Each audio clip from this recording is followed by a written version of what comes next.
Bismillahirrahmanirrahim. Assalamualaikum warahmatullahi wabarakatuh. Halo Bapak Ibu semua, pejuang PPG di Kementerian Agama. Pada kesempatan hari ini saya ingin membagikan mengenai prediksi tes akhir modul 1, yaitu modul profesional PPG untuk guru MI bagian pertama. Mohon disimak Bapak Ibu, ini sebagai prediksi untuk menghadapi tes akhir modul yang akan dilaksanakan ketika Bapak Ibu selesai menyelesaikan modul 1 ataupun modul profesional. Soal yang pertama, seorang guru ingin mengajarkan unsur intrinsik puisi dengan metode yang inovatif. Ia menampilkan penggalan puisi di layar proyektor dan meminta siswa menganalisis maknanya. Agar pembelajaran berkesinambungan, langkah terbaik yang bisa dilakukan guru setelahnya adalah A. Meminta siswa menulis puisi dengan tema bebas tanpa membahas kembali unsur intrinsik. B. Mengganti tema puisi tanpa mempertimbangkan unsur intrinsik. C. Menggunakan aplikasi interaktif untuk menghubungkan unsur intrinsik puisi lama dengan puisi modern di media sosial. D. Memberikan tugas mencatat dan menghafal pengertian unsur intrinsik puisi tanpa diskusi. E. Meminta siswa membaca puisi tanpa refleksi atau analisis. Jawaban soal nomor 1 yaitu C. Menggunakan aplikasi interaktif untuk menghubungkan unsur intrinsik puisi lama dengan puisi modern di media sosial. Soal nomor 2, Bu Aisyah mengajar bahasa Indonesia di Madrasah Ibtidaiyah. Bu Aisyah mengajar dengan pembelajaran berbasis video debat. Cara yang dilakukan Bu Aisyah untuk memastikan semua siswa terlibat aktif dalam proses pembelajaran adalah A. Mengarahkan siswa untuk hanya menonton tanpa diskusi setelahnya.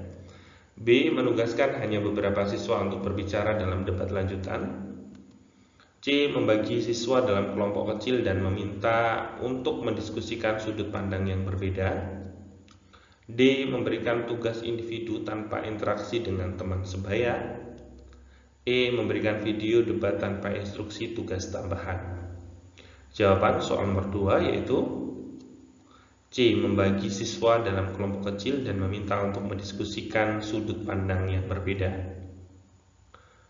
Soal nomor 3, bahasa Indonesia memiliki berbagai fungsi dalam komunikasi. Jika dalam sebuah forum diskusi seorang pembicara menggunakan bahasa untuk mengajak orang lain mengikuti idenya, maka fungsi bahasa yang digunakan adalah A. Fungsi informatif, B. Fungsi adaptasi, C. Fungsi ekspresif, D. Fungsi integrasi, E. Fungsi kontrol sosial. Jawaban soal nomor 3 yaitu E. Fungsi kontrol sosial. Soal nomor 4, jika tujuan pembelajaran adalah meningkatkan kemampuan berpikir kreatif siswa dalam menulis cerita pendek, materi yang paling sesuai adalah A. Unsur cerita pendek, B. Teks cerita pendek, C. Penjelasan teori menulis cerita pendek, D. Contoh cerita pendek dan latihan membuat cerita sendiri, E. Struktur cerita. Jawaban soal nomor 4 adalah D. Contoh cerita pendek dan latihan membuat cerita sendiri. Soal nomor 5, seorang guru saat mengajar bahasa Indonesia di Madrasah Ibtidaiyah menggunakan video interaktif dalam menyimak informasi. Model evaluasi yang paling sesuai untuk mengukur pemahaman siswa terhadap informasi video dengan tetap mempertahankan interaktivitas pembelajaran adalah A. Tes uraian dengan pertanyaan langsung mengenai isi video, B. Tes tertulis berbentuk pilihan ganda untuk mengukur daya ingat siswa, C. Kuis berbasis game interaktif dengan pertanyaan reflektif setelah menonton video, D. Observasi sikap siswa selama menonton video, E. Lembar kerja siswa yang menguji pemahaman melalui ringkasan teks.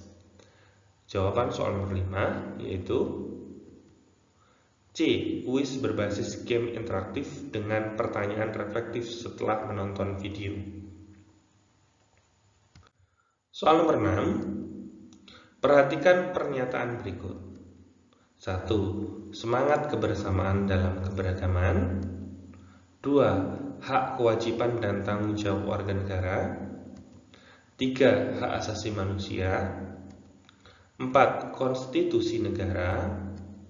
5. Kandungan moral Pancasila dalam lambang negara. Berdasarkan pernyataan di atas, yang termasuk ruang lingkup materi PPKN di sekolah dasar adalah A. 1, 2, 3, dan 5. B. 1, 2, dan 5. C. 2, 3, dan 4. D. 1, 2, 3, 4, dan 5. E. 2, 3, 4, dan 5. Jawaban soal nomor 6 adalah D. 1, 2, 3, 4, dan 5. Soal nomor 7. Dengan adanya perkembangan iptek dan revolusi industri 4.0, ruang lingkup PPKN di Indonesia pun berkembangan menyesuaikan dengan karakteristik warga negara abad 21. Berikut ini merupakan karakteristik yang harus dimiliki warga negara abad 21 kecuali A. Kemauan dan kemampuan partisipasi dalam kehidupan politik pada tingkatan pemerintah lokal, nasional, dan internasional. B. Kemampuan menyelesaikan konflik dengan cara damai tanpa kekerasan. C. Kemampuan mengubah gaya hidup dan pola makanan pokok menyesuaikan dengan negara barat. D. Kemampuan bekerja sama dengan orang lain dan memikul tanggung jawab atas peran atau kewajibannya dalam masyarakat. E. Kemampuan berpikir kritis dan sistematis. Jawaban soal nomor 7 yaitu C. Kemampuan mengubah gaya hidup dan pola makanan pokok menyesuaikan dengan negara barat. Soal nomor 8. Sebagai warga negara yang baik, setiap tindakan maupun tingkah laku kita harus berpedoman pada nilai-nilai Pancasila. Berikut ini yang termasuk pada tindakan sebagai wujud implementasi nilai-nilai Pancasila. Sila keempat adalah A. Memberikan toleransi terhadap tetangga dalam menjalankan ibadah sesuai dengan agama yang dianutnya. B. Memiliki rasa kepedulian terhadap warga negara yang kurang mampu dengan memberikan bantuan sosial. C. Memberikan santunan kepada anak yatim dan fakir miskin. D. Mendatangi tempat pemungutan suara atau TPS serta menggunakan hak pilih pada pemilihan presiden.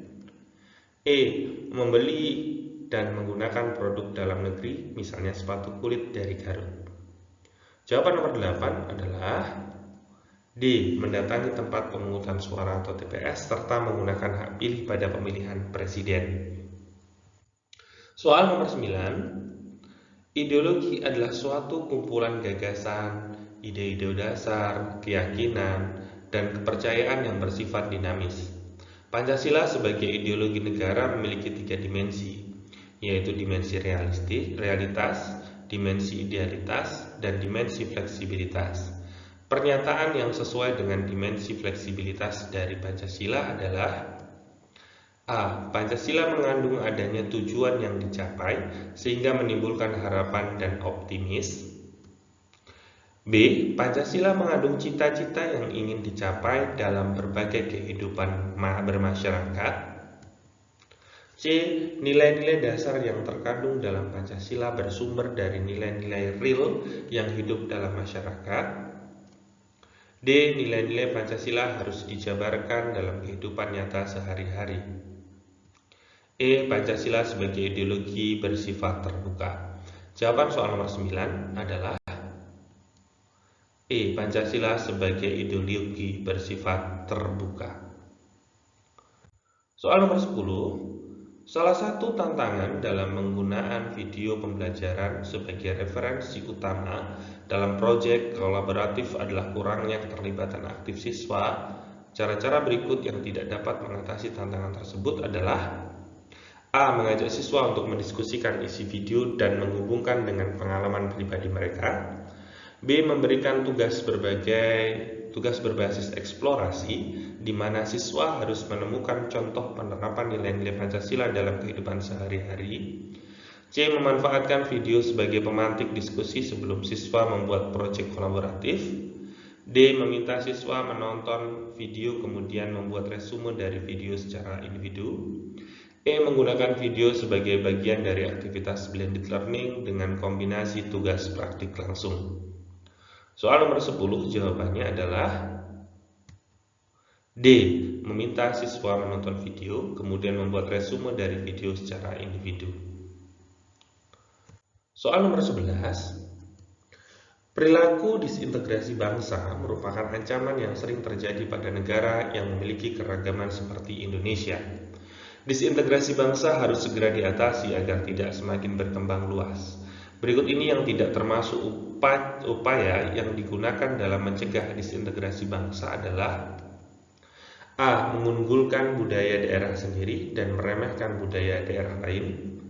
B. Menumpas setiap gerakan separatis secara tegas dan tidak kenal kompromi. C. Menanamkan nilai-nilai Pancasila.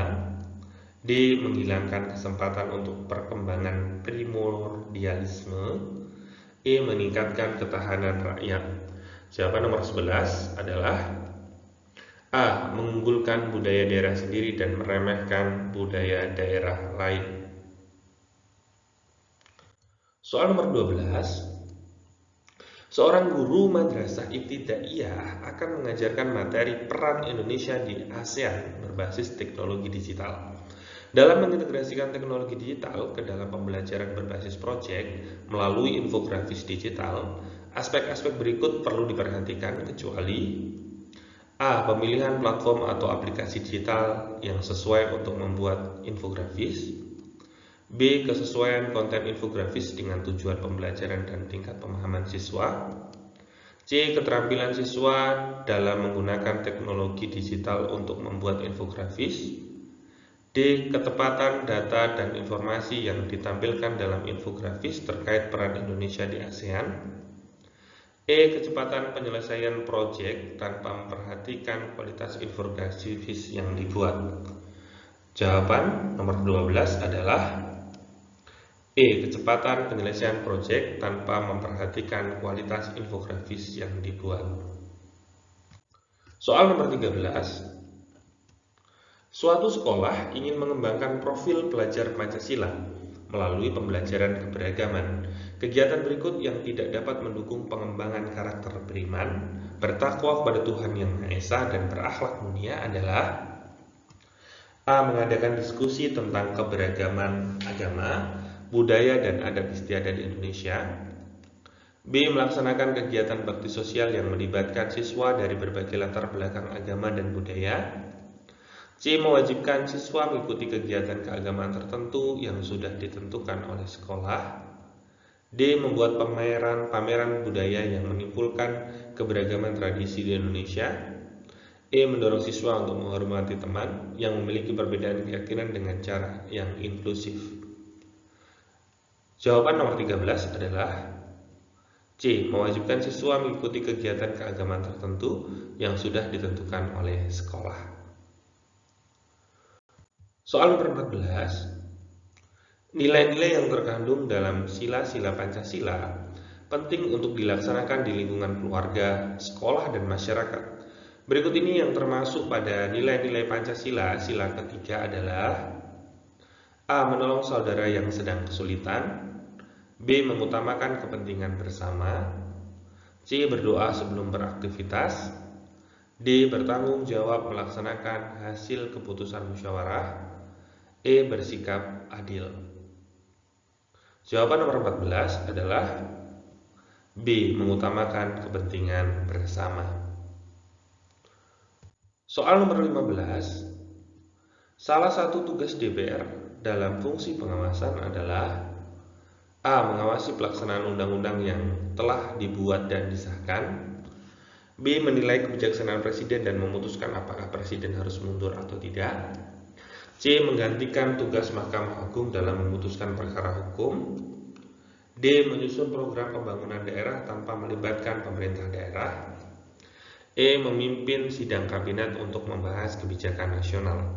Jawaban nomor 15 adalah A. Mengawasi pelaksanaan undang-undang yang telah dibuat dan disahkan. Soal nomor 16. Seorang guru saat mengajar bahasa Indonesia di Madrasah Ibtidaiyah menggunakan video interaktif dalam menyimak informasi. Model evaluasi yang paling sesuai untuk mengukur pemahaman siswa terhadap informasi video dengan tetap mempertahankan interaktivitas pembelajaran adalah A. Tes tertulis berbentuk pilihan ganda untuk mengukur daya ingat siswa. B. Observasi sikap siswa selama menonton video. C. Kuis berbasis games interaktif dengan pertanyaan reflektif setelah menonton video. D. Lembar kerja siswa yang menguji pemahaman melalui ringkasan teks. E. Tes uraian dengan pertanyaan langsung mengenai isi video. Jawaban soal nomor 16 adalah C. Kuis berbasis game interaktif dengan pertanyaan reflektif setelah menonton video. Soal nomor 17. Jika tujuan pembelajaran adalah meningkatkan kemampuan berpikir kreatif siswa dalam menulis cerita pendek, materi yang paling sesuai adalah A. Contoh cerita pendek dan latihan membuat cerita sendiri. B. Penjelasan teori menulis cerita pendek. C. Unsur cerita pendek. D. Struktur cerita. E. Teks cerita pendek. Jawaban nomor 17 adalah A. Contoh cerita pendek dan latihan membuat cerita sendiri. Soal nomor 18. Bu Aisyah mengajar bahasa Indonesia di Madrasah Ibtidaiyah. Bu Aisyah mengajar dengan pembelajaran berbasis video debat. Cara yang dilakukan Bu Aisyah untuk memastikan semua siswa terlibat aktif dalam proses pembelajaran adalah A. Memberikan tugas individu tanpa interaksi dengan teman sebaya. B. Menugaskan hanya beberapa siswa untuk berbicara dalam debat lanjutan. C. Memberikan video debat tanpa instruksi tugas tambahan. D. Membagi siswa dalam kelompok kecil dan meminta untuk mendiskusikan sudut pandang yang berbeda. E. Mengarahkan siswa untuk hanya menonton tanpa diskusi setelahnya. Jawaban nomor 18 adalah D. Membagi siswa dalam kelompok kecil dan meminta untuk mendiskusikan sudut pandang yang berbeda. Soal nomor 19.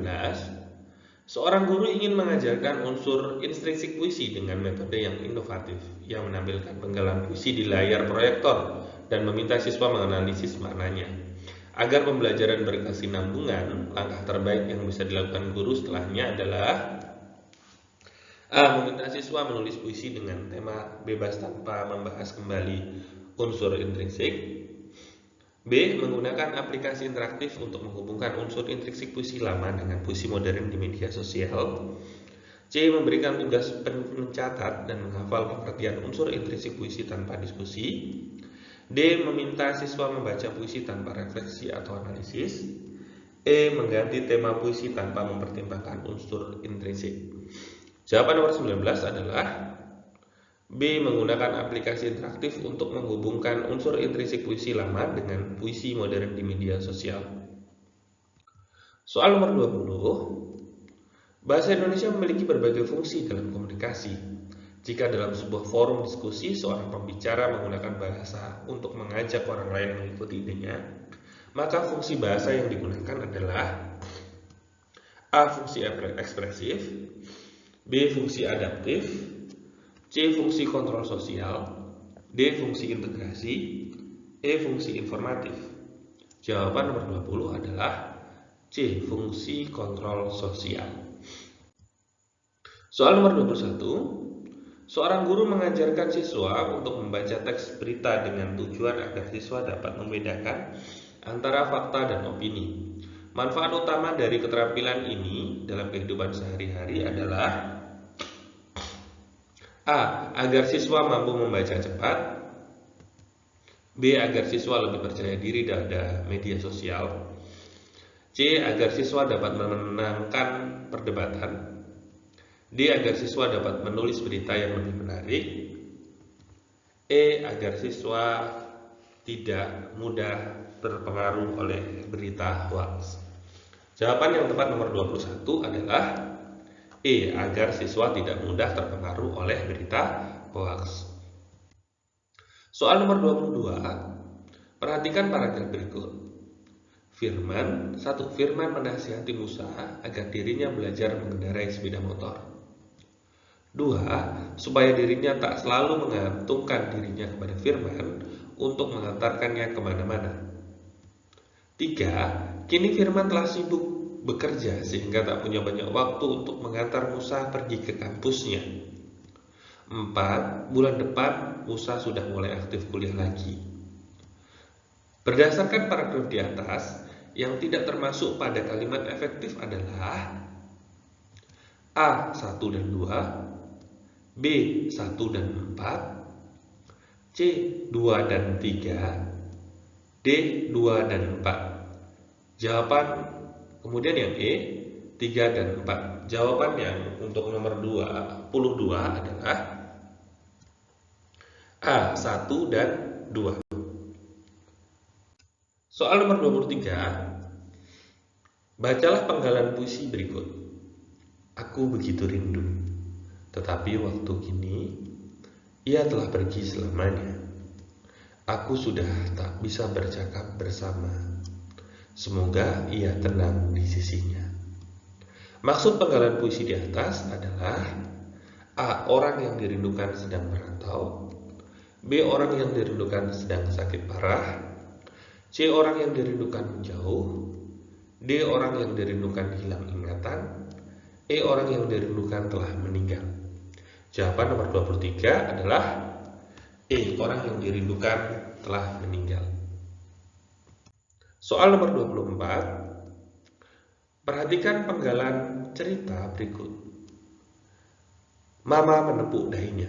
Ah iya, besok pertemuan orang tua murid di sekolahmu. Bagaimana nih? Tenang, ujar Tante Joya Gili. Ini kesempatan jadi orang tua murid paling populer di sekolah. Sampai malam Mama masih kebingungan. Aduh, Mama sok tahu sih. Tadi Mama ditanya ingin menjepit bulu mata sendiri atau dijepitkan. Mama menjepit sendiri. Jadi kacau begini deh. Baru sekali ini Mama mengeriting bulu mata, tapi malah sok tahu begitu Lisda memandang Mama yang masih kebingungan. Ya, nggak apa-apa sekali-kali tampil beda. Siapa tahu bisa jadi model keriting abad ini. Ledek Lisda sambil tertawa, lalu pergi. Tokoh dalam penggalan cerita di atas adalah A. Mama, Ayah, dan Lisda. B. Mama, Lisda, dan Tante Joya. C. Ayah, Tante Joya, dan Lisda. D. Mama Joya dan Lisda. E. Mama Joya dan Tante Lisda. Jawaban nomor 24 adalah B. Mama, Lisda, dan Tante Joya. Soal nomor 25. Seorang guru menggunakan media cerita bergambar digital untuk membantu siswa dalam membaca nyaring. Guru merekam kegiatan tersebut untuk kemudian diberikan penilaian. Model evaluasi yang paling tepat untuk mengukur kemampuan membaca nyaring adalah A. Menilai berdasarkan kecepatan membaca berdasarkan rekaman. B. Menggunakan aplikasi hanya untuk merekam tanpa dianalisis. C. Menilai ekspresi siswa saat membaca berdasarkan rekaman. D. Menganalisis rekaman suara siswa berdasarkan aspek kelancaran intonasi, ekspresi, dan pemahaman teks. E. Menggunakan tes tertulis pilihan ganda untuk mengetahui pemahaman siswa terhadap bacaan. Jawaban nomor 25 adalah D. Menganalisis rekaman suara siswa berdasarkan aspek kelancaran, intonasi, ekspresi, dan pemahaman teks. Soal nomor 26. Perhatikan pernyataan berikut ini. 1. Membuat laporan hasil observasi langsung tentang perbedaan struktur akar tanaman yang hidup di tanah kering dan tanah basah. 2. Menyusun daftar bagian tumbuhan beserta fungsinya dari buku teks tanpa melakukan eksplorasi tambahan. 3. Merancang hidroponik sederhana untuk mengamati bagaimana akar menyerap air dan nutrisi. 4. Mengembangkan peta konsep tentang struktur dan fungsi tumbuhan dengan mencari referensi sendiri. 5. Menyalin materi dari internet tanpa melakukan pemahaman mendalam terhadap isi materi. Berdasarkan pernyataan di atas, kegiatan yang sesuai dengan pembelajaran berbasis proyek agar siswa lebih mandiri dalam memahami struktur dan fungsi tumbuhan adalah A. 245, B. 345, C. 134, D. 4 dan 5, E. 1, 2, dan 4. Jawabannya adalah C. 1, 3, dan 4. Soal nomor 27, perhatikan pernyataan berikut ini. 1. Air menyesuaikan bentuk wadah yang baru. 2. Volume air berubah mengikuti bentuk wadah. 3. Air tetap memiliki volume yang sama meskipun bentuknya berubah. 4. Air tidak memiliki bentuk tetap seperti benda padat. 5. Air tidak dapat dipindahkan ke wadah lain. Berdasarkan pernyataan di atas, peristiwa yang akan terjadi apabila seorang siswa menuangkan air ke dalam gelas berbentuk silinder kemudian memindahkannya ke dalam wadah berbentuk kubus adalah A. 134, B. 124, C. 2 dan 4, 2 dan 3, maaf, D. 1, 2, 3, 4, E. 2, 3, dan 4. Jawaban nomor 27 adalah A. 1, 3, dan 4. 28. Perhatikan pernyataan berikut ini. 1. Terjadinya perbedaan zona waktu antara wilayah satu dan lainnya. 2. Adanya fenomena equinox dan solstice setiap tahun. 3. Perbedaan kadar oksigen di atmosfer yang berubah setiap hari. 4. Pergeseran letak bintang di langit sepanjang tahun karena gerak semu tahunan matahari. 5. Perubahan fase bulan dalam satu bulan kalender. Berdasarkan pernyataan di atas, yang merupakan dampak dari gerakan bumi adalah A. 3, 4, 5, B. 2, 3, dan 5, C. 2, 3, 4, dan 5, D. 1, 2, dan 4, E. 1, dan 3. Jawaban nomor 28 adalah D. 1, 2, dan 4.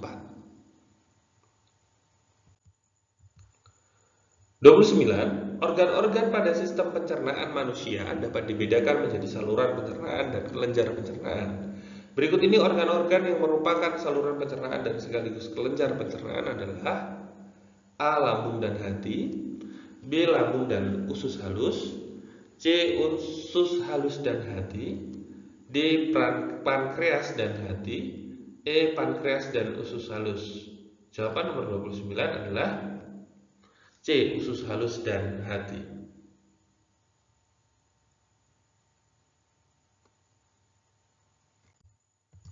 30. Aisyah memiliki hobi memasak. Aisyah akan mencoba membuat kue balok. Untuk memasak kue balok tersebut, Aisyah menggunakan kompor gas. Perubahan bentuk energi yang terjadi pada penggunaan kompor gas adalah A. Gerak menjadi panas, B. Panas menjadi kimia, C. Kimia menjadi panas, D. Listrik menjadi kimia, E. Listrik menjadi panas. Jawaban nomor 30 adalah C. Kimia menjadi panas. 31. Aisyah memiliki hobi memasak. Aisyah akan mencoba membuat kue balok. Untuk masak kue balok tersebut, Aisyah menggunakan kompor gas.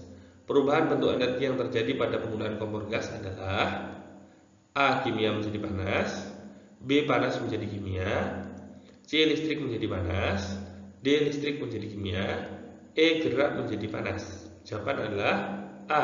Kimia menjadi panas. Soal nomor 32, organ-organ pada sistem pencernaan manusia dapat dibedakan menjadi saluran pencernaan dan kelenjar pencernaan. Berikut ini organ-organ yang merupakan saluran pencernaan dan sekaligus kelenjar pencernaan adalah A. Usus dan hati, B. Pankreas dan hati, C. Lambung dan usus halus, D. Pankreas dan usus halus, E. Lambung dan hati. Jawaban nomor 32 adalah C. Lambung dan usus halus.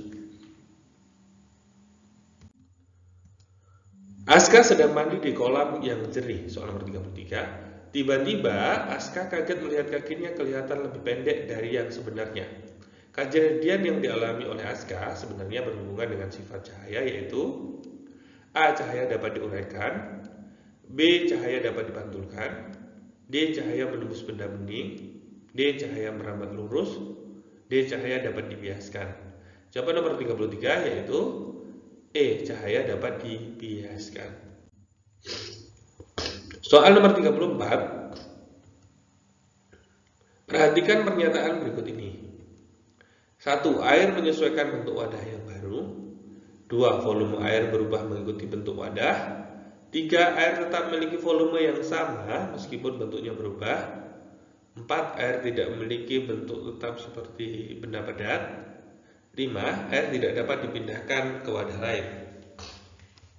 Berdasarkan pernyataan di atas, peristiwa yang akan terjadi apabila seorang siswa menuangkan air ke dalam gelas berbentuk silinder kemudian memindahkannya ke dalam wadah berbentuk kubus adalah A. 1, 2, 3, 4, B. 2, 3, 4, C. 1, 2, 4, D. 1, 3, 4, E. 2, dan 3. Jawaban nomor 34 yaitu D. 1, 3, dan 4. Soal nomor 35. Perhatikan pernyataan berikut ini. 1. Terjadinya perbedaan zona waktu antara wilayah satu dan lainnya. 2. Adanya fenomena equinox dan solstice setiap tahun. 3. Perbedaan antara oksigen di atmosfer yang berubah setiap hari. 4. Pergeseran letak bintang di langit sepanjang tahun karena gerak semu tahunan matahari. 5. Perubahan fase bulan dalam satu bulan kalender. Berdasarkan pernyataan di atas, yang merupakan dampak dari gerakan bumi adalah A. 2, 3, 5, D. 1, 2, 3, C. 3, 4, dan 5, D. 1 dan 3, E. 2, 3, 4, dan 5. Soal nomor 36.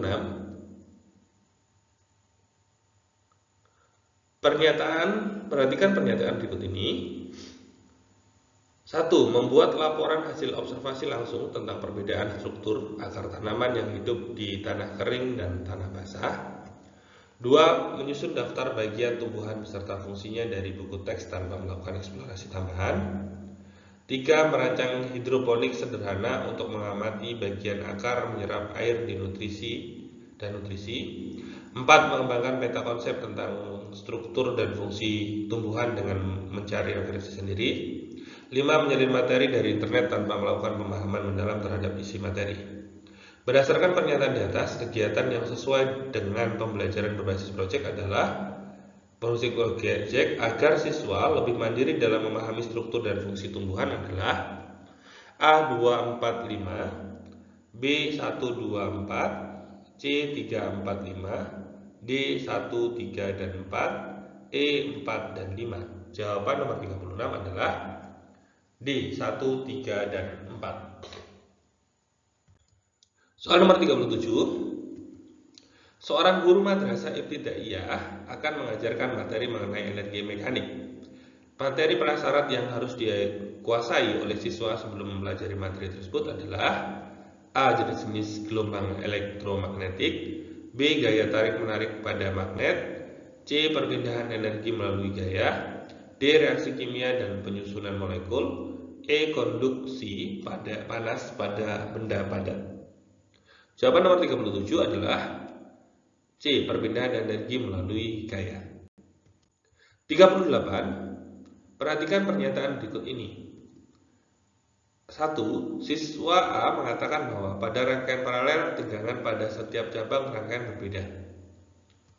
2. Siswa B mengatakan bahwa pada rangkaian paralel arus listrik terbagi sesuai nilai hambatan di setiap cabang. Berdasarkan pernyataan di atas, cara guru mengoreksi siswa yang salah dan menjelaskan konsep yang benar adalah: A. Menunjukkan dengan eksperimen bahwa tegangan pada setiap cabang rangkaian paralel selalu sama. B. Menggunakan rumus hukum Ohm untuk menghitung tegangan dan arus. C. Menjelaskan bahwa tegangan pada rangkaian paralel berubah-ubah. D. Menggunakan analogi aliran air untuk menjelaskan pembagian arus. E. Membiarkan siswa mempelajari sendiri melalui buku teks.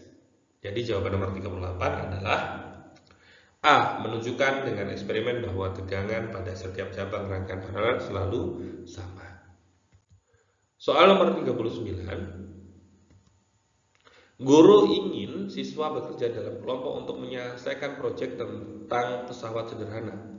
Langkah yang paling tepat untuk membangun kreativitas siswa adalah: A. Membagi siswa berdasarkan nilai mereka untuk memastikan kelompok yang seimbang. B. Meminta setiap kelompok mempresentasikan ide mereka dan mendapatkan masukan dari teman-temannya. C. Memberikan kebebasan kepada siswa untuk memilih alat apapun yang ingin mereka buat. D. Memberikan topik spesifik yang harus sama untuk setiap kelompok. E. Memberikan panduan ketat agar semua kelompok menghasilkan alat yang beragam, alat yang seragam. Nomor 39 jawabannya adalah B. Meminta setiap kelompok mempresentasikan ide mereka dan mendapatkan masukan dari teman-temannya. 40. Pada saat pembelajaran IPA, seorang guru memperlihatkan setrika listrik yang menyala dan menjadi panas setelah dihubungkan ke sumber listrik. Berdasarkan ilustrasi tersebut, perubahan energi yang terjadi adalah: A. Energi kimia menjadi energi gerak. B. Energi listrik menjadi energi gerak. C. Energi kimia menjadi energi panas. D. Energi gerak menjadi energi listrik. E. Energi listrik menjadi energi panas. Jawaban nomor 40 adalah yang E. Energi listrik menjadi energi panas. Nomor 41.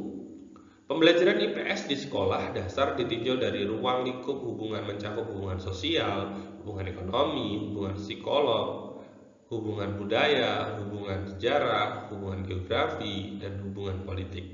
Dengan demikian, konsep pendidikan ilmu pengetahuan sosial yang sesuai dengan profil siswa sekolah dasar adalah: A. Keterhubungan keilmuan sosial, ekonomi, psikologi, budaya, sejarah, geografi, dan politik. B. Penggabungan ilmu-ilmu sosial. E. Konfederasi sejarah, geografi, dan ekonomi koperasi. E. Pendidikan IPS terpadu. E. Pendidikan IPS khusus.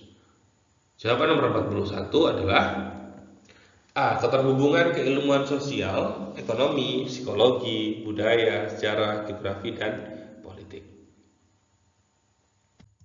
42. Ruang lingkup dalam pembelajaran dapat dijadikan sebagai pembatas dalam menyampaikan materi pembelajaran ilmu pengetahuan sosial, mempelajari, menelaah, dan mengkaji sistem kehidupan manusia di permukaan bumi ini dalam konteks sosialnya atau manusia sebagai anggota masyarakat. Kebudayaan, politik, dan ekonomi merupakan ruang lingkup IPS ditinjau berdasarkan A. Ruang lingkup hubungan. Soal nomor 43.